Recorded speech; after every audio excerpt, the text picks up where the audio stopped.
Hello दोस्तों, आप सभी का स्वागत करती हूँ आपके चैनल हिंदी साहित्य बाय प्रियंका मैम में। आशा करती हूँ आप सभी अच्छे होंगे। तो चलिए आज हम सब पढ़ेंगे सूरदास जी के जीवन परिचय। शुरू करते हैं। वात्सल्य रस के सम्राट हिंदी साहित्य के महान कवि सूरदास का जन्म सन 1478 ईस्वी में आगरा से मथुरा जाने वाली सड़क के पास स्थित रुनकता नामक ग्राम में हुआ था। सूरदास जी का जन्म कहाँ हुआ था और कब हुआ था? तो सूरदास जी का जन्म 1478 ईस्वी में हुआ था, जो कि आगरा से मथुरा जाने वाली सड़क के पास स्थित एक गांव है रुनकता, वहाँ पे हुआ था।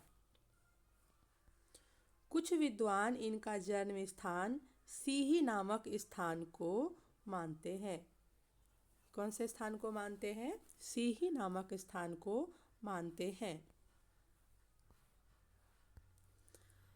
उनके पिता का नाम पंडित रामदास था, जो सरस व ब्राह्मण थे। सूरदास जी जन्मांध थे या नहीं, इस संबंध में विद्वानों के अनेक मतभेद हैं, किंतु इन्होंने मानव स्वभाव एवं श्री कृष्ण की बाल्य लीलाओं का सच में जितना सुंदर वर्णन किया है, वैसा कोई जन्मांध व्यक्ति कर ही नहीं सकता।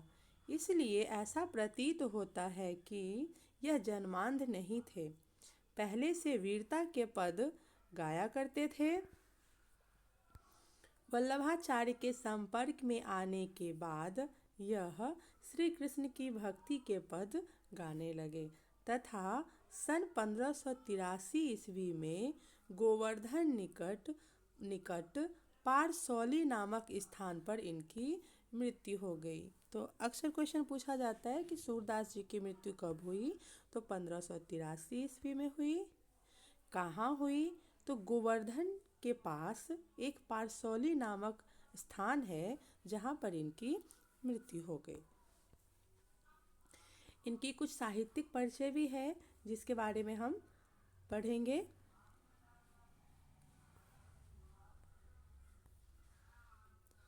सूरदास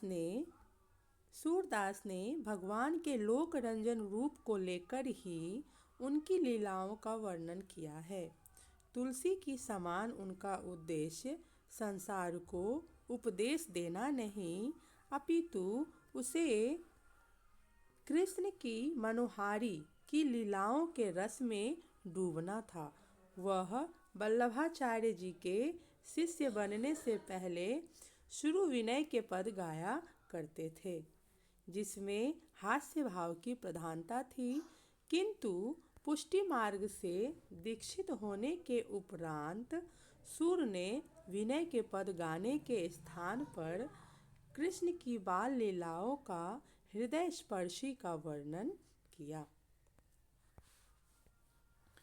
उसके बाद इनकी प्रमुख रचनाएं हैं, जिनके बारे में हम पढ़ेंगे।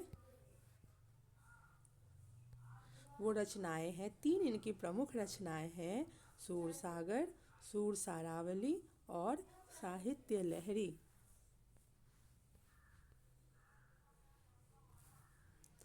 इनकी भाषा शैली, इनकी भाषा ब्रज भाषा है।